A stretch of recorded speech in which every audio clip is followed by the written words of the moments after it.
យើងឃើញថានៅព្រឹកនេះ GO គាត់បានចូលសាលារៀនហើយក៏ប៉ុន្តែថាគាត់គឺនៅអត់សុខនោះទេដោយសារតែមានអ្នកនិយាយពីគាត់បើទោះបីជាពួកគេនិយាយល្អពីគាត់ក៏ដោយសាច់រឿងបានលេបបកក្រោយបន្តិចមូលហេតុដែល GO គាត់ទៅសាលារៀននោះគឺដោយសារតែ Hein គោលបំណងធំរបស់នាងគឺថាចង់ឲ្យ GO សហការជាមួយនឹងនាងដើម្បីបើកការស៊ើបអង្កេតអំពីមន្ទីរពិសោធន៍ Hermes ក៏ប៉ុន្តែថា GO នៅពេលនេះគឺមិនអាចសហការជាមួយនឹងគាត់បានទេដោយសារតែអត្តចរិតរបស់គាត់គឺមិនដូចជាមនុស្សធម្មតាបើនិយាយស្រួលយល់ទៅ Hein នាងចង់ឲ្យ GO ខ្លាចជាមនុស្សប្រុសដើមទ្រូង5ហត្ថមើងម៉ាត់ម៉ត់ចត់ហើយមិនខ្លាចអ្វីទាំងអស់ដូច្នេះហើយទៅនាងឲ្យ GO ទៅសាលារៀនមើលគេមើលឯងសិនថាលក្ខណៈមនុស្សប្រុសហ្នឹងគឺបែបម៉េចឥឡូវនេះយើងកាត់មកដល់ GO វិញយើងឃើញថា GO នៅព្រឹកនេះគឺល្បីខ្លាំងមែនតើគឺមានសិស្សជាច្រើនបានមកចោមរោមគាត់ហើយសូមរាប់អានជាមួយគាត់ក៏ប៉ុន្តែថា GO គាត់ចេះនិយាយនោះទេសំណាងល្អពេលហ្នឹងគឺបានតាគោគាត់មកជួយហើយឥឡូវនេះយើងបានដឹងហើយថា GO គាត់រៀនថ្នាក់ជាមួយនឹងតាគោដែរឥឡូវនេះកាត់មកដល់ម៉ោងប្រវត្តិវិទ្យាវិញលោកគ្រូក៏បានហៅតាគោឲ្យឡើងឆ្លើយសំណួររបស់គាត់ដំបូងឡើយតាគោក៏កញ្ចក់ខ្លាំងមែនតើក៏ប៉ុន្តែនៅពេលដែលគាត់ឆ្លើយទៅលោកគ្រូគាត់ដាក់ក្បាលមកបំពាត់ទៅដោយសារតែគាត់ឆ្លើយខុស GO គាត់នៅចិត្តហ្នឹងគាត់ក៏បានសើចលោកគ្រូឃើញ GO សើចអញ្ចឹងគាត់ក៏បានហៅ GO ឲ្យឡើងឆ្លើយជំនួសតាគោតែថានៅពេលហ្នឹង GO គាត់មិនខ្លាចនោះទេហើយថែមទាំងបានឆ្លើយសំណួរដោយមានភាពស្ទាក់ទៅទៀតផងហើយសិស្សនៅក្នុងថ្នាក់ទាំងអស់ហ្នឹងគឺមានការភ្ញាក់ផ្អើលទៅកាន់ GO ខ្លាំងមែនតើហើយលោកគ្រូក៏ចាប់ផ្ដើមសួរសំណួរបន្តទៀតម្ដងនេះលោកគ្រូគឺសួរពិបាកខ្លាំងមែនតើដែលពាក់ព័ន្ធពីប្រទេសឥណ្ឌាក៏ប៉ុន្តែថា GO គាត់ឆ្លើយឡើងលឿនហើយគឺត្រូវទាំងអស់ថែមទៀតអ្នកដែលមានវត្តមាននៅក្នុងថ្នាក់ទាំងអស់នោះគឺសិតតែមានការភ្ញាក់ផ្អើលទាំងអស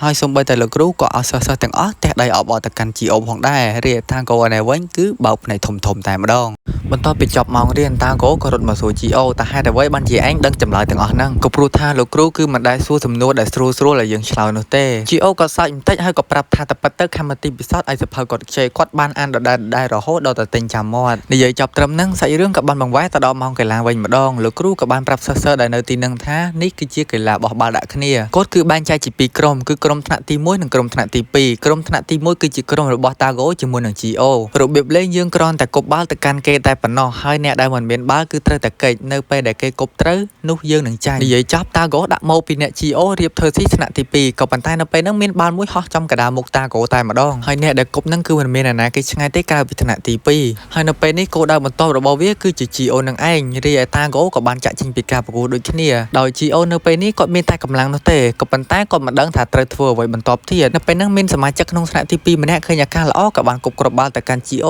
ក៏ប៉ុន្តែថា GO ក៏បានកិច្ចរួចដែលធ្វើឲ្យក្រុមរបស់គាត់គឺមានការភ្ញាក់ផ្អើលខ្លាំងមែនទែនក៏ព្រោះថាក្រុមថ្នាក់ទី2ហ្នឹងគឺមានកម្លាំងខ្លាំងណាស់គប់គ្រាប់បាល់គឺមិនសំចៃដៃនោះទេក៏ប៉ុន្តែថា GO ក៏អាចកិច្ចរួចបានទាំងអស់មកមួយកិច្ចមួយមកពីរគឺកិច្ចពីរតែម្ដងក៏ប៉ុន្តែនៅពេលដែលគ្រាប់បាល់ចុងក្រោយរបស់មេវាគប់មកហ្នឹងគឺធ្វើឲ្យ GO ដេកស្បាប់ទៅនឹងដីតែម្ដងស៊ីបបាកដាមកប៉ុណ្ណឹងហើយ GO ក៏នៅតែសើចចេញទៀតរីឯ Hechi របស់យើងឯនេះវិញក៏អង្គុយមើលការប្រកួតរបស់ GO ដែរហើយនៅចុងអេពីសូតមួយនេះតាគោ GO រួមទាំង Hechi ក៏បានដើរទៅផ្ទះជុំគ្នាដោយនិយាយអំពីរឿងសប្បាយៗដែលពួកគេធ្វើជាមួយគ្នាហើយនៅថ្ងៃមួយនេះ Hechi នាងសប្បាយចិត្តខ្លាំងមែនតើបើសិនជាគ្មានពីរអ្នកគេនោះទេ Hechi នាងក៏មិនសប្បាយចិត្តដូចនៅថ្ងៃនេះដែរកាត់មកដល់កន្លែងជួញដូរមនុស្សមួយកន្លែងយើងឃើញថាបងធំបងតូចមួយក្រុមនេះកំពុងតែរៀបគម្រោងការក្បត់ទៅខាងមន្ទីរពិសោធន៍ Hermes កំពុងតែនិយាយគ្នាសុកស្រាប់តែឃើញបរិសម្នាក់កំពុងតែអង្គុយញ៉ាំមីដោយឲ្យមានខ្លាចឲ្យញើតគេបន្តិចសោះគាត់ថែមទាំងដើរមកនិយាយឌឺដងឲ្យពួកអ្នកជួញដូរមនុស្សទាំងនោះទៀតផងដោយមិនអាចទ្រាំឈរមើលបានគ្នាវាម្នាក់ក៏បានទះបដោះនោះម្ដាយដែលធ្វើឲ្យបដោះនោះធ្លាក់វ៉ែនតាជ្រុះទាំងប្រហិតទៀតផងប៉ុន្តែឃើញថាដៃបដោះដែលបានទះគេនោះគឺក៏ប៉ិតចូលគ្នាតែម្ដងក៏ប៉ុន្តែបើសិនជាយើងទៅមើលបដោះម្នាក់នោះវិញគឺថាមិនមានអ្វីកើតឡើងនោះទេដោយសារតែមូលហេតុនោះគាត់គឺជាអ្នកបំផ្លាញបេះដូងដូចគ្នាដោយសមត្ថភាពពិសេសរបស់គាត់នោះគឺជាបេះដូងថ្ម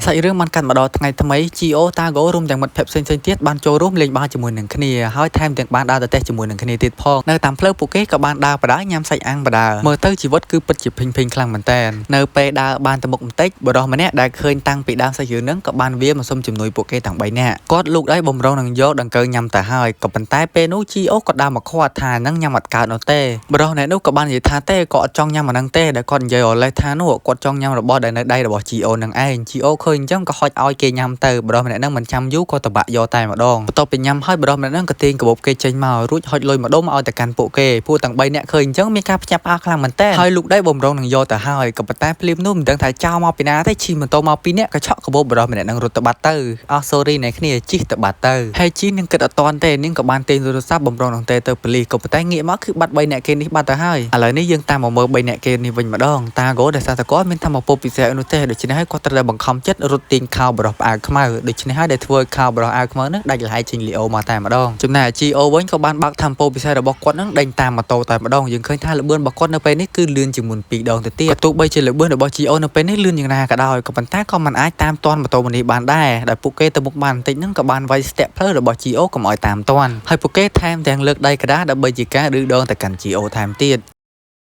ឥឡូវយើងមកតាមមើលអាចោលពីក្បាលនេះវិញនៅពេលដែលជិះមកដល់ក្នុងឃ្លាំងគ្នាវាម្នាក់ក៏បានចង្អុលទៅមុខថានោះឃើញណាគេនៅមុខនិយាយមិនទាន់ចប់ផងបរិះអាខ្មៅនោះក៏បានលេចចេញមកចំកណ្ដាលមុខពួកគេតែម្ដងដែលគាត់យាត្រឹមតែម្ដាយនោះទេដែលធ្វើឲ្យម៉ូតូទាំងមនុស្សទាំងម្ចាស់ហ្នឹងគឺខ្ទាតផ្កាប់មុខទៅនឹងដីតែម្ដងបន្ទាប់មកបរិះអាខ្មៅនោះក៏បានដើរមកនិយាយថាដរាបណាជើងយើងនៅដល់ដីយើងដឹងទីកន្លែងបរិះឯងទាំងអស់តែម្ដងរួចហើយគាត់ក៏បានទីលុយរបស់គាត់ដែលពួកនឹងបានលួចទៅវិញក៏ប៉ុន្តែថាពីអ្នកហ្នឹងវានិយាយអូសកាឡាដើម្បីឲ្យគ្នារបស់វាហ្នឹងមកជួយហើយក៏ដូចចិត្តទៀតគ្នារបស់វាហ្នឹងក៏បានមកដល់ភ្លាមតែម្ដងដែលយើងឃើញថានៅពេលនេះណាបរិះអាកបាំងម្នាក់ហ្នឹងគឺត្រូវបានគ្នាវាឡោមពាត់បាត់ទៅហើយអាមួយហ្នឹងវាខ្លាំងមែនតើវាបានគ្នាវាមកជួយគឺវាកយ៉យខ្លាំងមែនតើផ្ទុយពីការភ័យខ្លាចបរិះម្នាក់ហ្នឹងក៏បានយកដៃសកត់ទៅនឹងដីរួចក៏បានបាក់ធម្មពលពិសេសរបស់គាត់ហ្នឹងដើម្បីជប់ថ្មដែលនៅទីហ្នឹងទាំងអស់ហ្នឹងផុសឡើងមកលើតែម្ដងដោយពេលនេះយើងបានឃើញថាមិនមែនគេឡោមពាត់គាត់ទេគឺគាត់ឡោមពាត់គេវិញម្ដងហើយឥឡូវនេះយើងស្លេះត្រឹមប៉ុណ្្នឹងសិនយើងមកមើលមេបញ្ជាការអេនវិញម្ដងដែលជំនួយការរបស់គាត់ហ្នឹងគឺបានលើកឯកសារមួយដែលនិយាយអំពីបរិះអាកបាំងមុននេះដែលនៅក្នុងឯកសារមួយហ្នឹងគឺជាមនុស្សដែលពាក់ព័ន្ធអំពីមន្ទីរពិសោធន៍ Hermes ដូចគ្នា